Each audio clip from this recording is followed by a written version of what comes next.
ولكن انا اللي كتجيني بيزار في هذا الزواج ديال لي ريزو سوسيو هو كيفاش ان واحد الراجل وواحد المراه، الراجل ما عندوش دار، يعني ما عندوش خدمه اللي مرسمه باش نقولوا، ما عندوش يعني امكانيات باش يجيك المراه. يعني ولينا كنشوف واحد الفئه، اسمحوا لي انا ما كنعممش ولا كنخصص يعني تنقول الهضره واحد الفئه كثيره ديال هذا. كنشوف ان ولا واحد التزاوج نفك كبيره قنانه. هو صاحبتي بغيت نقول لك نلصق لك الساعه، شفت منك حيت صاحبتي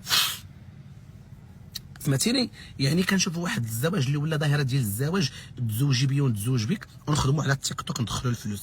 ما بقاش داك الزواج ديال ان الراجل تيمشي يوجد الدار ويفرش الدار ويهز المراه وما يبينش مراته وما يبينش ولادو، ويكون داك الرجل المغربي المحض اللي كيتقاتل على لقمه العيش باش يجيبها لولادو. لا، ولا ان الرجل كيتزوج يقلب على من هي مشهوره ومن هي معروفه باش نخدم بها.